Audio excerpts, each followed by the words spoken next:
What's up, everybody? Welcome back to the podcast. We're on episode 8.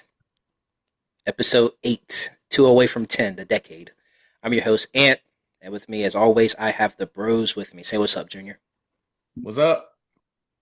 How you feeling today, Dom? Just knowing Nipple is hooping, I'm always good. Always good. I go to sleep with a smile on my face. It is a Friday evening. Man, it was a long work week, but I don't know about y'all, but it was a long work week. But we back at it. Got the Back at pod going as always. Man, we got some things to talk about. First of all, breaking news: LaMelo apparently is open to trades. What in the world? What's going on with that? And also, everybody's prayers have been answered. Nico Harrison has been fired after making the biggest blunder in the world. The Mavericks organization finally locked in. We're going to talk a little bit about it. And we got some other topics as well. And don't forget, we always end the podcast with our top 3 special. Last week, it was our favorite college hoopers. And just stay tuned to see what this week's will be about. But let's get right into it.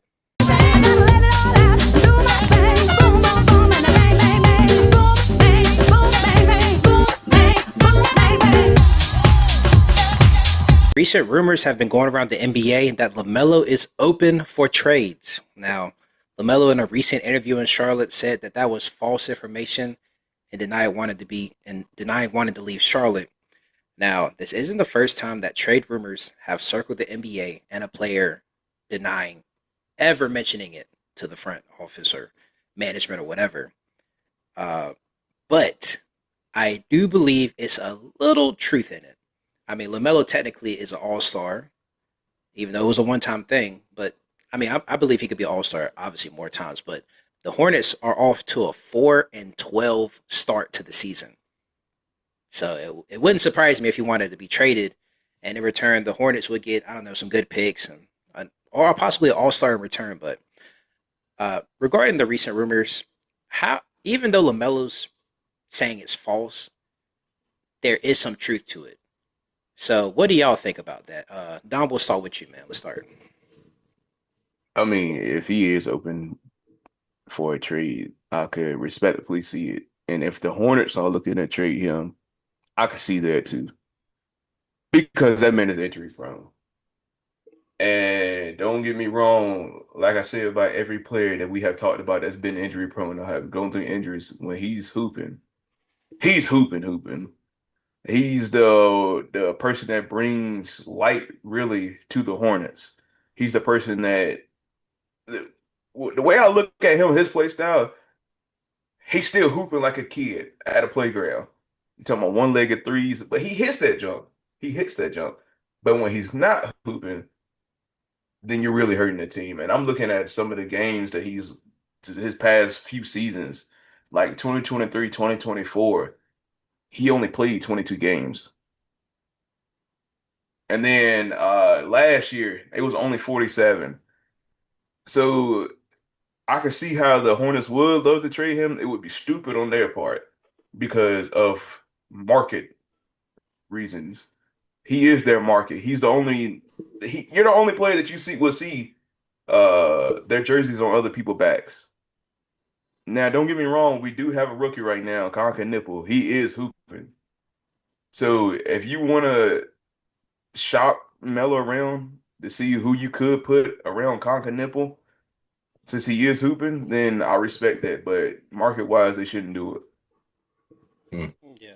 Now, I do like that. Market-wise, they shouldn't do it. I mean, I'm going to Charlotte tomorrow for a game. I'm expecting to see a crazy amount of ball jerseys in Charlotte. It's like, other than Miles Bridges, I mean, there's nobody else on the squad that I really want. And at the end of the day, the NBA is a business. Charlotte Hornets, that's a business. So I feel like trading Melo away, I mean, Rookie of the Year, All-Star, that's kind of crazy. Nobody else on the Hornets is that. So I don't know. But as Dom said, 23, 24, 22 games, 24, 25, 47 games. I need more.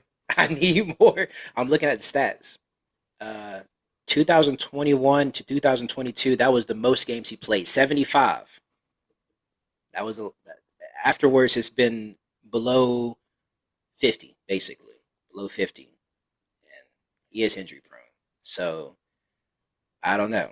I don't know what the Hornets are thinking. I mean, I feel like this is more so on Lamelo's part. Like, hey, maybe he wants to win, but I don't think that he's like a franchise player because we haven't touched the playoffs once since he's been with the Hornets. That's my only issue. We That's my came close only to it. Came close to it, but came close to it. And you know what? I do believe he got hurt when we came mhm. close. I can't remember what he hurt. Risks. Yeah. Yes, you're right. He did hurt his wrist. That was man, that was tough. But Junior, what do you think about these trade rumors? I think there's definitely some substance to it. I think there's all these rumors that come out, they don't just come from thin air. They come from somewhere, right? Somebody in the front office or somebody that's a source close to the team, maybe a family member close to LaMelo or whoever just got a wind of, man, I just want to go somewhere where I can win. Maybe that was what the conversation was. And I mean that's what it boils down to is I want to be traded. So whether or not it's true or not, I don't really place too much weight on that, but the fact that it's out there says a lot, really. And I don't think it's really much of a new Charlotte Hornets issue because I do feel like over the last few years, like Melo's been kind of MIA anyway, in my opinion. Like I don't think his play style is really conducive to winning anyway, but like Dom said, the one-legged threes and all that, that's cool and you be hitting them, but since you've been in the league, we hadn't made the playoffs once, since we've been with the Hornets, you know. However, I would say, if I'm a GM, I say like, I'd ask LaMelo, like, what do you want, um, in order to help us win? Like, what do you need? If they're building around him, what does he need in order to win? And to be conducive for his place ought to be conducive to winning. And if it's a too much of an ask, then I'd move on from him. I mean, shop him around, see what you can get for him. It's probably going to be some tough rebuilding years, with just Con Knuckle, respectfully. Um, maybe 2, 3 years we won't see, some winning seasons. But we ain't seen no winning seasons in a long time anyway, right? I mean, we ain't seen winning seasons in what, 5 years, 6 years? I mean, since the Kimba years, it's been a while, right? So, um, I like LaMelo in Charlotte. I think it's exciting, but I mean, like we said a couple episodes ago, we're not really going to Charlotte to see to see the Hornets. We're going to see the other team, so best wishes to LaMelo wherever he ends up. If he stays, that's great. If he goes, that's great.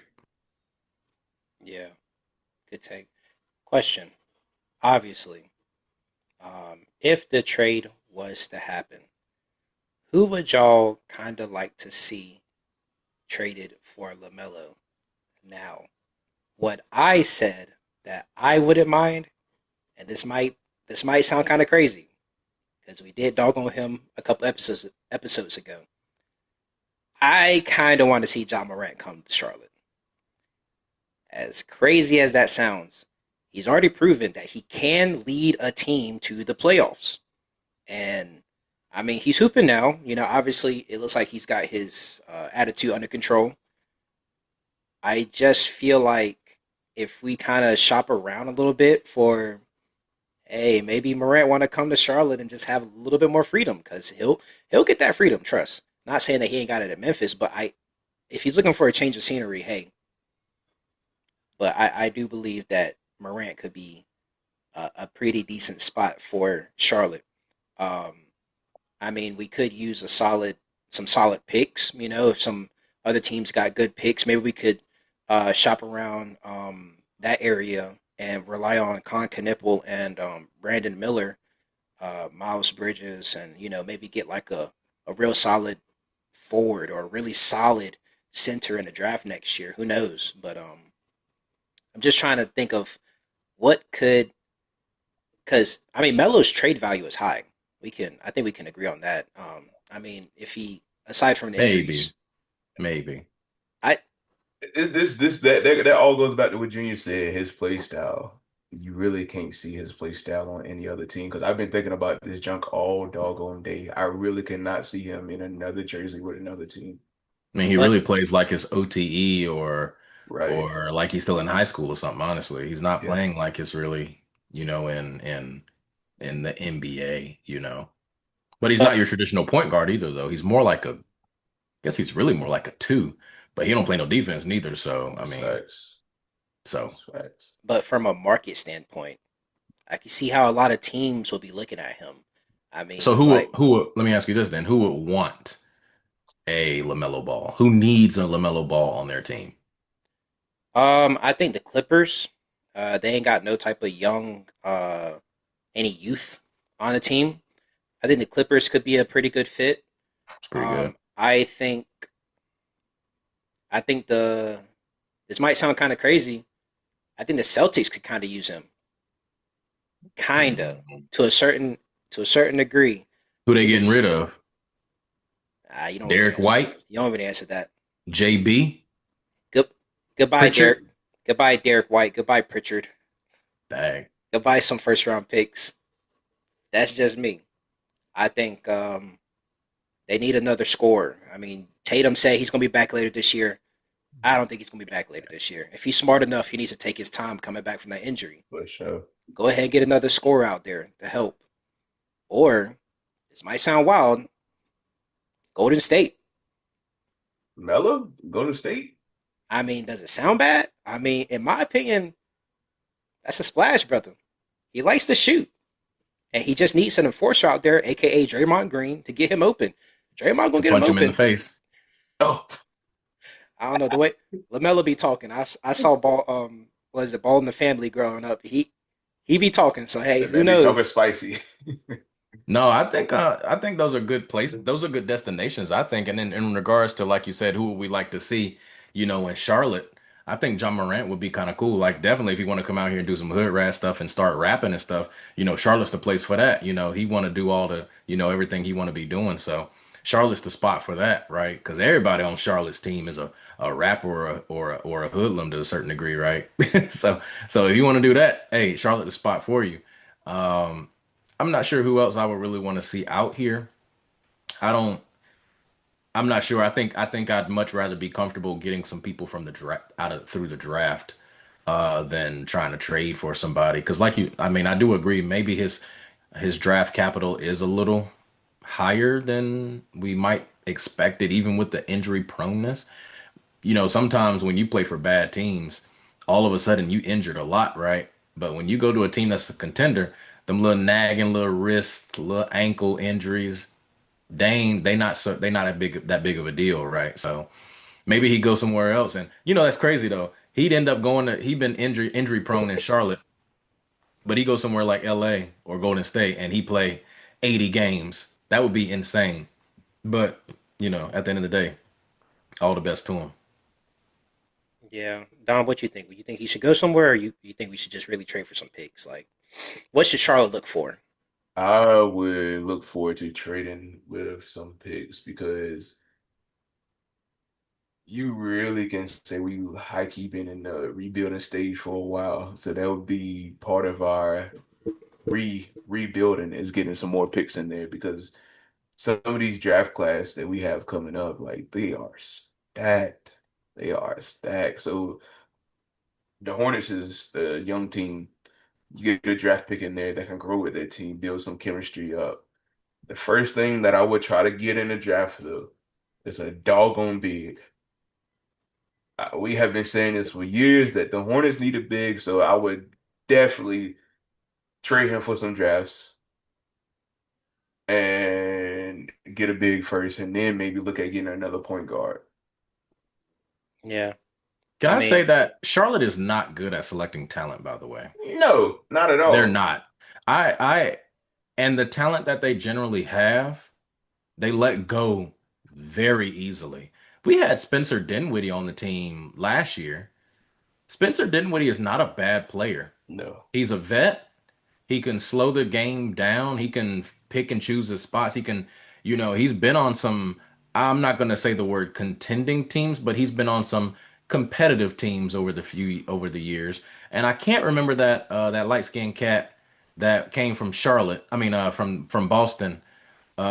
We had him. Was it last year or the Um, year before? you're Was talking it about Grant? Grant Williams, yeah. Yeah, Grant Williams. We had yeah. him too. Don't get me wrong. He's not like a premier player, but again, he's He played gives on some us his competitive yeah. teams. He has a little bit of a pedigree.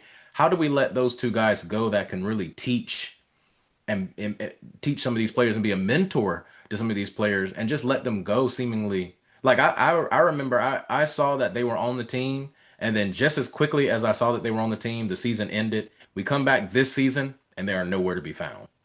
Where Right, are they? right. And like you said about Spencer Dinwiddie, he is a vet that has been in the league for years. So Long when it time. comes to dog on playoff time, he knows what to do. We should have kept him, but the Hornets they gotta really want to win. Right now, it don't seem like they want to win because they're not making, like you said, they're not making smart decisions. Yeah. Yeah, and mind you, last time the Hornets made the playoffs, 2015, 2016 season.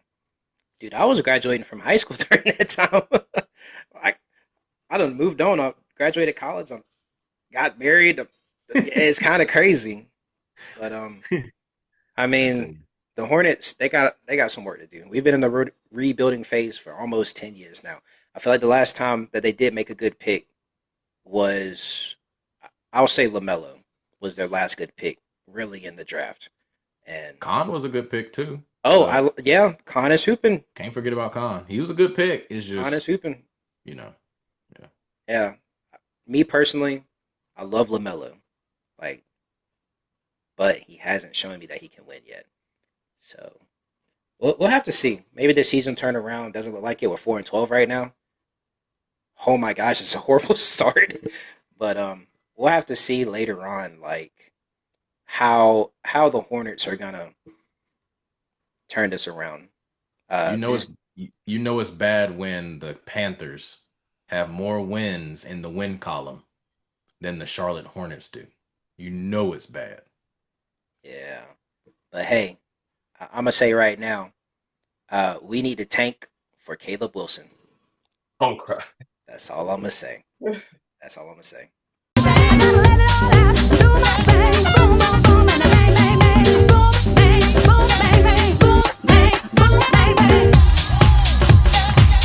Nico Harrison has been fired. Um, Ooh. this is it's an interesting day when that happened. I almost invited the bros over and almost threw some on the grill just because of it. But finally, the best thing that the Mavericks could have possibly done has finally done it. After trade away, in my opinion, it may not be everybody else's, but the future of the NBA, they traded him to the Lakers, and literally the Mavericks have been off to a horrible start. Now, Flag really hasn't locked in yet. I'm sure it'll come later, but he ain't really locked in with the Mavericks yet. As playing as the potential as the number one pick. Anthony Davis, guess what? He's hurt again, which is basically who they traded for. I mean, you got Max Christie, but they really want AD. Uh, Basically, we could say the Mavericks organization is in shambles, and it's only one guy to blame, and it's Nico. So, how are we feeling about Nico finally getting fired, Junior? Go ahead. I'm kind of 50-50 on it. I don't think they really I don't think they really were patient enough to wait and let the vision develop. Everybody says that trading away Luca was the worst decision ever made. Clearly, there were some things that were going on behind the scenes that we don't know about Luca. Like he showed up to the Lakers. I don't know about y'all, but he looked like James Harden in that fat suit years ago when he was trying to get traded away from Philly. I think we can all agree with that. I don't think I've ever seen Luka Doncic in shape. The first year he was in shape. Second year he was like, and then every year after that it was like he all right, I guess. He playing okay, but there had to be some things behind the scenes that we didn't see that were going on that just didn't sit right with Nico. And so he decided to go a different direction. And I think when you're a GM and you're going with your gut decision, I think sometimes that's just what you have to live by. You live with the consequences of your decisions, right? So I think at the end of the day, trading away Luca is something that he's going to have to live with, right or wrong, right? What no matter what the fan base thinks. He did get Cooper. He did get Coop in the the wake of all that. Just like you said, Anthony, he's not, he's a rookie. We need some time to, let that develop and see how that turns out. Keep in mind, they're off to a how many I don't know how many games they've won so far this year, but they don't have Kyrie. Kyrie is the focal point, right? When he comes back, and if they're still, then you got to wait some more to see how the team meshes, let it mesh, and then maybe next year we can start giving, a good judgment of the team. But they weren't willing to wait on Nico for that.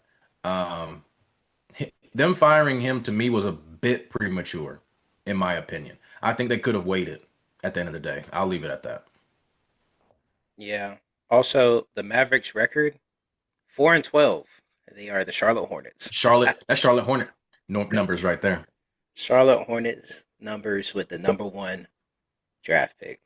So yeah, that not looking too good. But like I said, like Junior said, when Kyrie comes back, who knows? Can he?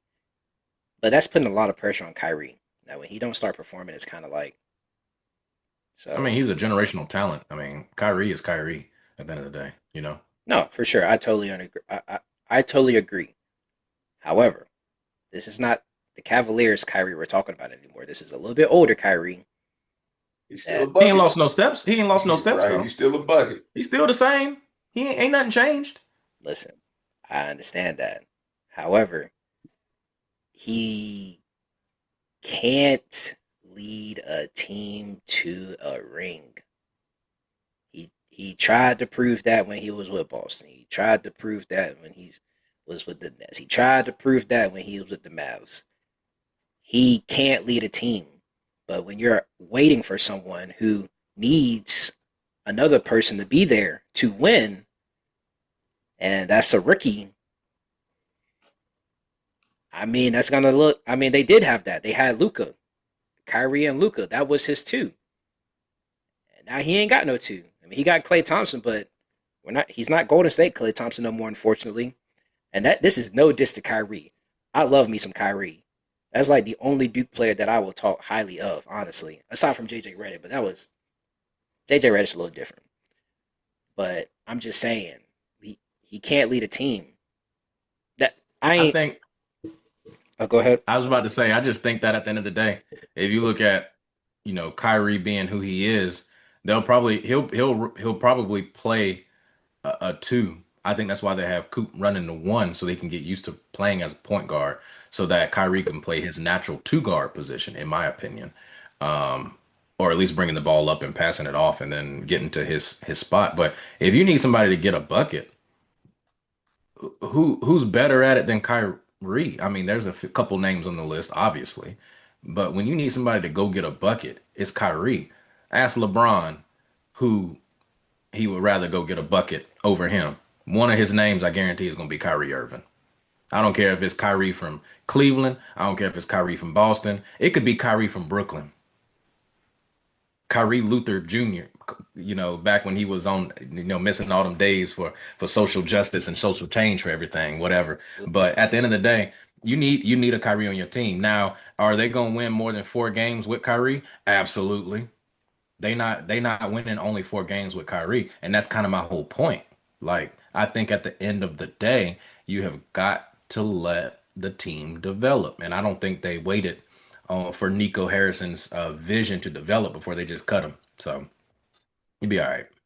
Yeah. He'll get another job somewhere else. I know that much. No, he will easily. I do have a rebuttal. I love Kyrie. Uh, the West is stacked right now. It is. They're going to get some heavy hitters.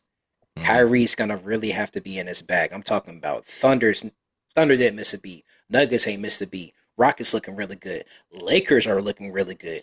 Wolves are looking good. Spurs are looking good. You have all these teams, and it's like we got. Forgot about Golden State. Oh, you can never forget about Golden State. You can never forget about Golden State. I'm just saying, when Kyrie Stacked. come when Kyrie comes back, he's gonna have to fight. I'm telling him fight, man. He's up against some dogs. He got some dogs on his team, yes, but who they gonna have to fight. Don, what you think about Nico being fired and whatnot? And I probably the number one reason they got tired of receiving death threats. That man was The receiving a fan lot of mail. facts. Facts. They probably got That fan tired. mail's coming in buckets, boy. They was sick of it.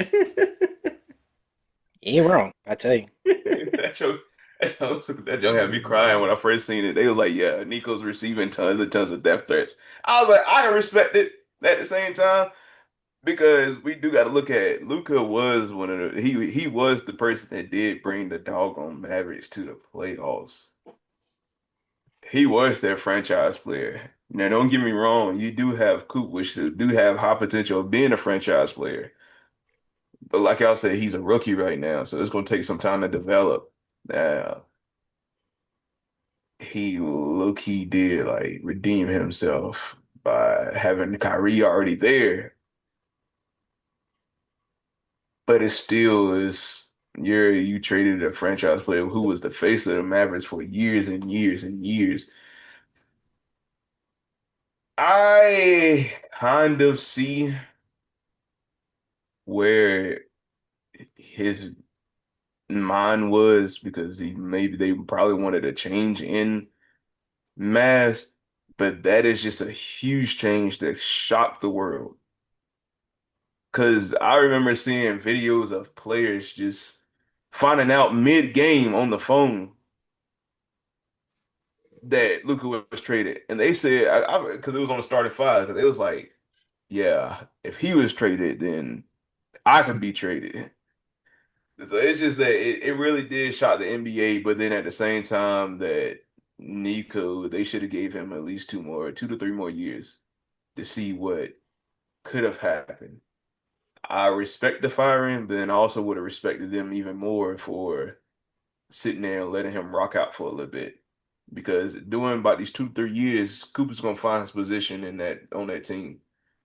Um, but yeah, it's just they should at least waited 2 3 years. Yeah, yeah, it's kind of crazy. I mean, I don't. I wish I could have been a fly on the wall when he pitched that idea to everybody because something Mhm. warranted it. Maybe I have a personal grudge against Luca or whatever. We'll really never know because unless when they release a documentary, literally 50 years from now, about that whole thing that went down, which sucks because I I mean, like I said, I mean, I feel sorry for Luca. Luca did not want to be a Laker. I mean, when he went back to Dallas and they played that tribute video, bro was crying. It was kind of crazy. He loved the Dallas, and it's kind of crazy they did that junk right when he had bought a house in Dallas. That's when they traded him. That was some slime stuff right there. It I would, reminds you I that would, it's a business. right, right. I would like to add that possibly that trade wouldn't have happened if he came into the season in shape. Because the way Luca was, he was playing during the season to get in shape instead of being already in shape. And that also falls on reason why they really never won a championship, if we be honest with you. Because the way Luca's hooping right now and he's in shape, he came into the season in shape. It Just was a imagine if huge he was story. yeah, yeah, yeah. Just imagine if he's playing on the Mavs in shape. It Scary. would be yeah, yeah. It would be a different story that we're talking about right now. And I think that's one of those things that I was talking about too, just behind the scenes. I don't know how Luca's work ethic was behind the scenes, really and truly. Um, because I don't think you just trade away a generational talent like that unwarranted, just out Right. of the blue. It had to be something. So I think his just work ethic and working out and stuff like that behind the scenes, I think was just something that Nico was like, yeah, I'm not gonna deal with this, because I mean, he was the golden child in Dallas, right? They were just gonna let him do whatever, whenever, honestly, right? So I think, you just had to look at that and basically say, well, shucks, do I want another Zion? Do I want a Zion on my team that is just, not that don't have the work ethic, clearly doesn't have the work ethic, coming into the in the camp, training camp out of shape, leaving training camp, still out of shape. I don't think they really wanted to deal with that. So that's me. But shout out Nico. He gonna find a job somewhere else because that he was a good GM for a while. Honestly, he wasn't bad. It's just that one decision that is gonna forever define his career. But shout out Nico.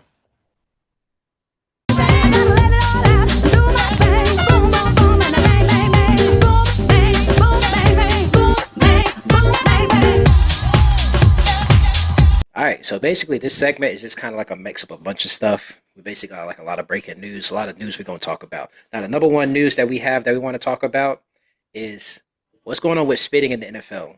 Why is everybody getting spit on? We have Jalen Ramsey got spat on by Jamar Chase, apparently. How disrespectful is that? And earlier, apparently in the season, I'm not a huge NFL guy. Like, I don't only pay attention to the Panthers. Apparently, Dak Prescott got spat on by someone, Jalen Carter, 6 seconds into the game. 6 seconds. Like, I've been upset in sports before. I've been upset about different things. I've never been pushed to the point to where I would gather saliva in my mouth and spit on somewhere. I just think that's kind of crazy. So, is that really the most ultimate form of disrespect? What do y'all think about that? I'll let anybody take it. Honestly, it's kind of crazy to me. Go ahead, Dom. Shoot, I ain't gonna lie. That's high key like number one slash number two on my list. My first disrespect is an open slap, an open hand slap. I ain't gonna lie. That's number one in my books. Because for a grown man to open hand slap another grown man, that junk is kind of crazy. But say for instance, if somebody do spit on me too, like respectfully, y'all gonna have to pull me off of him. I'm talking about like it's up, and nobody really ever seen me like mad before. That's gonna be the day that y'all see me mad. I'm tweaking out. but Yeah, but it's just that yeah, they're grown men. Like they can handle it better. If you wanna be like, hey, meet me in the tunnels after the game and we can box this thing out, then that's what y'all gotta do. But spitting and on live TV, that's very different. Mhm. yeah. I mean, a grown man. That's just kind of low broing somebody basically. Jerry, what you think? Yeah, I can't disagree with Dom. I think that's the probably the ultimate form of disrespect. Maybe that and calling me outside of my name or something like that. But you spit on somebody. Like I don't understand. I don't even spit on the ground like that. I spit in the sink. That's it. I'm outside. I don't even, So to spit on another human being is literally the lowest, that's the most disrespectful thing in my opinion that you're doing. And like Dom said, you spit on me is up. It's not even a question. I don't care who I am, what I'm wearing, what the scenario is, what the situation is. It's just on site. It don't matter if it's now or it don't matter if it's later. I'm just go ahead and let you know. Don't spit on anybody.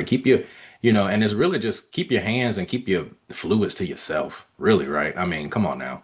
Let's be real. This is a grown man, trash talk another grown man and then say, you know what, I'm beyond trash talk. I'm gonna spit on this guy. So it's insane. It's insane. Ultimate form of disrespect, in my opinion. Yeah, and another ultimate form of disrespect is if I'm guarding somebody and they put their head on me and their hairline wipes up off of my jersey. This is a segue into what is going on with Jalen Brown's hair. This junk is ridiculous. Spurs. No. They put two hands first. No, this is not an offensive foul. Yeah, Jalen Brown's hair. I don't know. He got millions basically. He could go to Turkey and go ahead and get that hair transplant. And this is no diss. This is no diss to Jalen Brown. I understand, but in a sport where you're gonna be sweating a lot and a little bit of contact. I ain't saying it's gonna be full contact like football, but a little contact with undershirts that are gonna be white. Yeah, you might want to watch out on that a little bit. That junk is kind of funny. What do y'all think about that Jalen Brown stuff? Man, let me tell you, this man is ruining jerseys across the NBA. I'm gonna go ahead and let you know. Those jerseys ain't getting none of that hair product out. Go ahead and let it go. And they don't even call it whatever. What I don't even know. We ain't calling that hair paint or nothing like that nowadays. They call it enhancements. So I don't know if my man's hairline is just receding a little bit. Keep in mind when JB came into the league, right? He had a high top fade. That bad boy was up to here, right? He had that high top fade. And then he cut it off, went with the waves for a little bit, and then he had cornrows. And I think and I think he back to just a crew cut, right? He just back to the trying to get back to the waves. Listen, like Anthony said, you should have went back. You should have went to Turkey and got some hair plugs. My man got the enhancement, the spray. He's smearing, ruining jerseys across the NBA. He need to let it go. Let it go, man. Ain't no shame. Gotta let it go. Gotta let it go.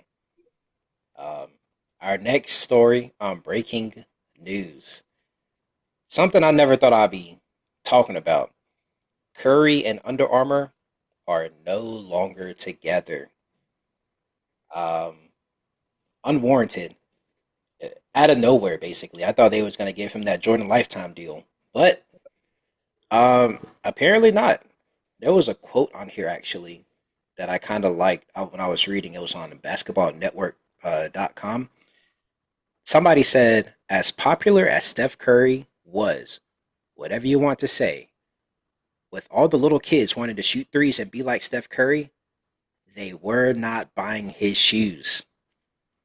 And I think Under Armour just kind of they went into the basketball scene not really knowing like, hey, we somehow got Curry, but we don't really know basketball. Um, Me personally, I thought all the this is me personally. I thought all the Under Armour Curry shoes were kind of ugly. I just thought they were kind of ugly. It's neither here nor there. It was never my forte. And when they first came out, I don't know if y'all remember that first design. They were called nursing shoes really often, like real all the time. So I don't know how I feel about Curry leaving Under Armour. Even though I wasn't a huge Under Armour fan, I mean that when you say Under Armour, Curry came right after it. Like Jordan, that's just how whatever. So since he is no longer with Under Armour, who do y'all want to see with Curry? I mean, there's so many options out there. He could go all the way over to China and team up with Dwayne Wade. Because Dwayne Wade shoots his gas. He can go with Braun, get into Nike. He can go with Jordan. He got Reebok, Puma, New Balance. So many options. But who do y'all want to see him go with? Dom, go ahead. First, I would like to say like I could understand that the whole Under Armour thing because if you walk in the Under Armour store now department, there's really nothing basketball related. It's all workout stuff. So you know who's making money off of that is The Rock. He's making money off of that stuff right now. But for Curry instance, I want him to do what he did, like what D Wade did. Go across seas, brand your own shoe, sell that junk. You'll make a lot more money and you can design your shoe the way you want it. That's Yeah, not another thing about that too. Another thing about that too. Under Armour. You know that boy Curry got ankles like glass. It shatters real easy. I blame it on Under Armour. I don't know about y'all, but I blame it on Under Armour because everything that he's been wearing has been low top. When you have ankle problems, you at least gotta have a mid. So, like I said, brand your own shoe, make a little mid, make a low top. Then you'll probably start seeing more people wear Curry shoes. all right, Jerry, who do you want to see Curry with, man? There's a lot of people, honestly. It would be cool to see Curry do something different, like Converse. Isn't Shea with Converse? Yep. Right. That's something different. Curry has so much money and from endorsements and different things. He doesn't need to go with like a big time um, shoe brand like Nike, Jordan, even Adidas, right now if he didn't want to. He's probably in the tail end of his career. Not saying he's slowing down or anything, but I'm just saying he probably got more years ahead of him than he got behind him. So, I mean, if he's looking just to make as much money as he possibly can, then yeah, go with one of those big brands. But I mean, if he's just trying to do something different and be unique, do something for him, I mean, maybe go with something different. The New Balance is on the come up, right? Converse already mentioned, etc. So do something different. Hey, be a man of the people like Shaq was. Put them shoes in Walmart. Yeah. I mean, he could. He very much could. I'm gonna be basic. I just want to see him go with Nike. In my opinion, Nike has a really good design team. Give him a shoe that he deserves. Give him a really nice, sleek design, man. Or, I mean, obviously, just go with a company that knows how to design shoes. Like Under Armour don't know how to do that junk. Even Shay's new shoe with Converse, it's nice. Hmm. Sold out in seconds. I've never heard Curry's being sold out before. And mind you, he's always in the topic of GOAT conversations. Not Should in shoe should sales. exactly. So I mean, I want to see him with Nike or Converse. I want to see him step it out of his basic nursing shoes type of style and go with something wild. Go with something that say, yeah, I'm still like on the on the last part of my career, but I'm still top five, top three, top three. Because I mean, after what he did in the Olympics, man, come on, that's that's the greatest shooter to ever come into the league. But I just want to see a nice design. That's all I really want to see.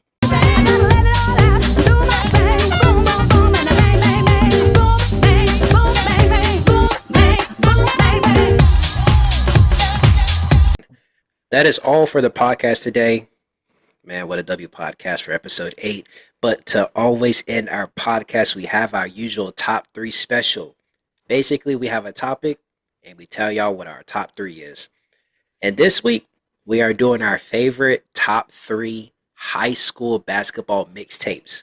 Man, they don't make them like they used to no more. Shout out Hoop Mixtape, shout out Ball is Life. They used to make some bangers back in the day. That you have a high school kid has some funky jazz music with like a beat in the background. They don't do it no more, which sucks. But I mean, let's get into it. I have Dom start with his top 3. Number one, Jalen Leck. That boy in high school, he was bouncy as all get out. I remember I remember when they was talking about like all the Jalen's, they said it's crazy how all the Jalen's have bounce. Because they talking about Jalen Green, Jalen Leck, yeah, but anywho, number two. Now taking y'all back just a little bit. Austin Rivers. Y'all remember a young Austin Rivers in high school? That man was nasty as all get out. Number three, just won a dunk competition. Matt McClung. You talking about an unknown white boy that had bounce? I remember when he did that through the East Bay, and then he just shrugged like this and started walking back behind the court. That dunk was tough. That dunk was tough. And then my runner up, I have that man's high school jersey in there. That man's NBA jersey. I'm looking to get his college jersey. Zion Williamson. You talking about in shape Zion jumping out the gym. That boy high school was the mistake was tough. Yeah, I can't. As much as I talk trash about Zion, that high school mixtape was crazy. Probably one of the best ones that's been out recently. But Junior, what's your top 3, man? All right, so my first one I got Marcus Lovett. Now I like Marcus so much because it's just his crossovers were so nasty. And the fact that he was hooping in ones made me want to hoop in ones. I tried it one time when I got a little older, realized I can't hoop in ones. So he's doing all this and still hooping in Jordan ones. Hey, he was special. But shout out to Marcus Lovett. My second one was Brennan Jennings. Now, I never saw Brennan hoop in high school, but I know when he was in the NBA, he was amazing to watch, entertaining, fast, had a good handle, and his mixtape is just as good. I mean, he easily got a top 10 mixtape, honestly.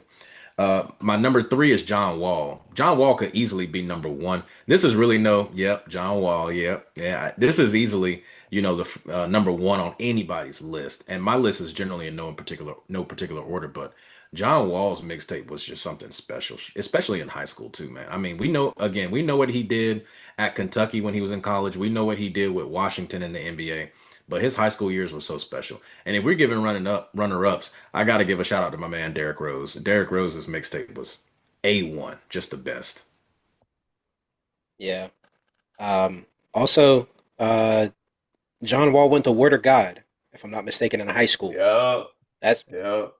man. If we look back at them years, Word of God had a lot of good players. I tell you, before they went to college. Yep. Now look, I'm gonna go ahead and give y'all my top three. Now, this is probably number one though.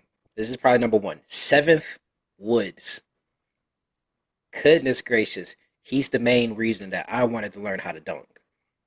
Like, if you look up Seventh Woods, it'll have that first one. I think it's by Hoop Mixtape, the best 14-year-old in the country. He was dunking on everybody. Bounce out the gym. It was ridiculous. It was fun to watch. Now, I'm gonna give y'all a sleeper.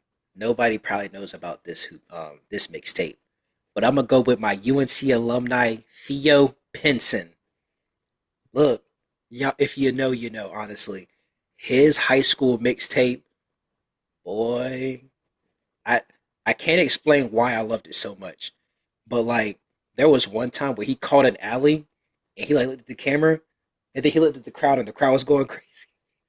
Yo, that junk to me, man. And he went to UNC. He stayed like a lot of years, and he didn't really pan out to be the player I thought he was going to be, but he was solid. He was very solid, so I can't hate on that. And he was on our championship team with Barry and all of them, so I can't hate at all. Now, last but certainly not least, the Ball brothers. They have a mixtape together. I think it's by Hoop Mixtape. By far the best mixtape I ever seen before in my life. Um, Man, what a time to be alive during the Ball brother era. I tell you, they were came out of nowhere. This three brother team that ain't lose no games in California. Man, it was crazy, and they were good. Lonzo was like number one in the country. You got a young LaMelo Ball. I kid you not. This is a young LaMelo Ball juking out these seniors, and he's a freshman in high school, bro. And Leangelo, big body with the clip. Hmm. He was not missing from three. Man, it was good to watch. And I'm about to say something crazy, but if you know, you know. Everybody always say 2020 Montverde for 2020 Montverde versus 2016 Chino Hills. They always say 2020, that's Kate and them, right? Yeah, I'm going with 2020 Montverde. No. Go with 2016 Chino Hills. They did not lose. You can look at their record. They did not lose a game the whole time they played. Come on Hmm. now. Y'all choosing the Ball brothers over Cade and them? Look, I know he had Cade. I know they had Scotty and some other people, but look, you gotta go with Chino Hills. That's all I'm saying. I might get some lip for that, but that's just me. Everybody saying that's Cade and them, right? Man, y'all don't remember them 2016 Ball brother years. Goodness gracious. Talk of the country. Hmm. But with that being said, that is episode 8. Episode 8, man. Thanks for tuning in. Thanks for watching the clips on IG, TikTok, YouTube. Thanks for watching the YouTube vids. Um, Please don't forget to like and comment. You know, if you want to see us talk about something, comment or send us a DM on. We're at top three at Bushy and also top three Bushy everywhere. So that's all I gotta say. Like I always say, we waiting on these sponsorships. I'm Yeah, gonna need somebody to lock in. it's been a long day, Red Bull. Go ahead and send the sponsorship our way. Go ahead and send the sponsorship our way. We need Might something. might as well. I'll wear your merch for a whole episode. Yeah, but like I said, peace.